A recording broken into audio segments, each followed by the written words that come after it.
श्रेष्ठ उत्तराखंड पर खबरों से जुड़े रहने के लिए चैनल को सब्सक्राइब और लाइक करें, बेल आइकन दबाएं और देखते रहें श्रेष्ठ उत्तराखंड।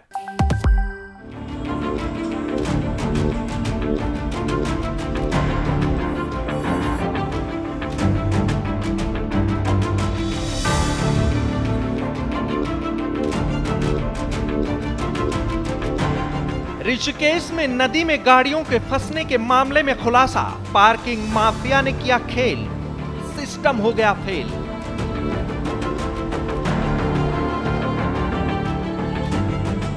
जिस नदी में बहा करती थी जलधार, उसके बीच में मुनाफे के लिए खड़ी करवा रहे थे कार।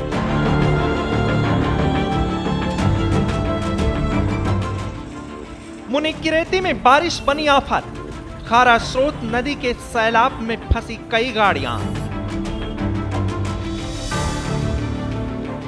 आफत में पड़ी लोगों की जान, बड़ा हादसा होते होते टला। भ्रष्टाचार का बह गया मलबा, खुल गई बड़े गड़बड़ झाले की पोल।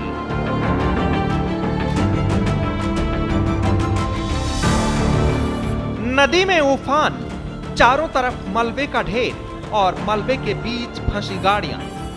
तबाही की ये तस्वीरें ऋषिकेश के मुनिकिरेती की हैं। प्री मानसून की पहली बारिश के बादल बरसे और सूखी पड़ी खारा स्रोत नदी में अचानक उफान आ गया। गनीमत रही कि नदी के बीच में गाड़ियां सिर्फ पार्क की गई थी और इनमें लोग मौजूद नहीं थे, वरना बड़ा हादसा हो सकता था।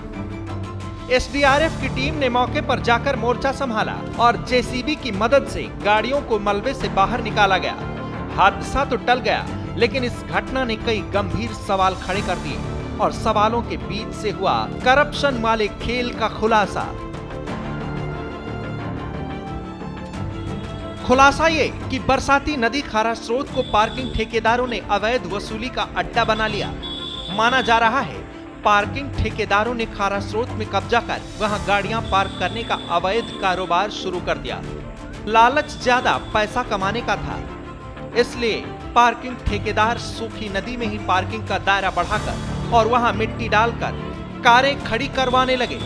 बाकायदा पार्किंग ठेकेदारों ने मलबा डालकर नदी की ऊबड़ खाबड़ जमीन को समतल किया था ताकि नदी के बीच में गाड़ियां दौड़ाई जा सकें। पार्किंग ठेकेदार मुनाफा कमाने के चक्कर में पर्यटकों की जिंदगी के साथ खिलवाड़ कर रहे थे, लेकिन बारिश में जब नदी उफान पर आई तब बड़ी बड़ी गाड़ियां मलबे के साथ बह गईं और इसी के साथ ठेकेदारों के भ्रष्टाचार की पोल भी खुल गई। जबकि ये इलाका पहले से आपदाग्रस्त घोषित है।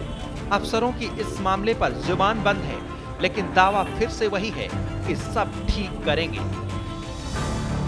लोगों को जहाँ पर जैसे भी खारा स्रोत नदी में इशू आया था, तो खारा स्रोत नदी को भी हमने जहाँ पर से लोग एंट्री करते थे उसको तोड़वा दिया गया है।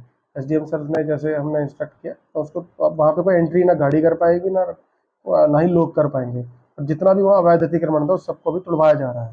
तो मानसून से पहले हम पूरा ये कोशिश रहेगी कि जो रिवर के जितने बैंक्स हैं वहाँ पर कोई भी अवैध अतिक्रमण, कोई भी अवैध पार्किंग ना हो पाए, जिससे कि कम से कम नुकसान हो सके। पिछले साल भी बरसात के दौरान खारा स्रोत में तबाही का मंजर देखने को मिला था, लेकिन प्रशासन ने इससे कोई सबक नहीं लिया।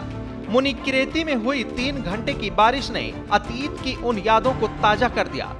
मानसून से पहले की तैयारियों को लेकर सवाल धामी सरकार के कैबिनेट मंत्री प्रेमचंद अग्रवाल से भी हुए, तो वो भी दावा करते नजर आए कि सब चाक चौबंद है। हमारे सामने अब चुनौती मानसून की है, उसके लिए हम पूरी तरह से मुस्तैद रहें। 24 घंटे अपने फ़ोन में ऑन रखें। सभी विभाग एक दूसरे का समन्वय बना के और जिलाधिकारी के निशान निर्देशन में हमारी आपदा से कोई भी चुनौती का हम सीधा उसका हम लोग निदान कर सकें। जनता के साथ भी हमारा तालमेल बना रहे। जैसे जानते हैं कि जेसीबी की आवश्यकता है वो मुहैया करा दी गई है। अन्य जो हमारे विभाग है उनको मुस्तैद कर दिया गया है। एसडीआरएफ, एनडीआरएफ, यहाँ का पुलिस प्रशासन, अन्य हमारे विभाग आपस में समन्वय बना के इस मानसून की तैयारी में लगे हैं। मैं उम्मीद कर रहा हूँ कि भगवान कृपा भी बना के रखे और हम लोग ठीक से इसमें काम कर सकें।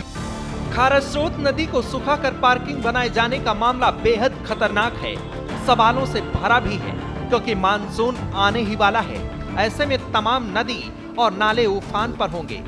मुनिकिरेती की यह घटना प्रशासन के लिए बड़ा सबक है। अफसरों का दावा है कि मानसून से पहले नदी से सभी प्रकार के अतिक्रमण को पूरी तरह हटा दिया जाएगा, लेकिन नदी के बीच में अवैध पार्किंग का खेल किसकी मिलीभगत से चल रहा था? क्या इस हादसे से पहले प्रशासन के किसी भी अफसर की नजर नदी में किए जा रहे अवैध कब्जों पर पार्किंग पर नहीं पड़ी? क्या प्रशासन कार्रवाई के नाम पर सिर्फ खानापूर्ति करता रहा? क्या फिर अफसरों की सह पर ही पार्किंग माफिया सक्रिय है और अवैध वसूली का धंधा किया जा रहा है?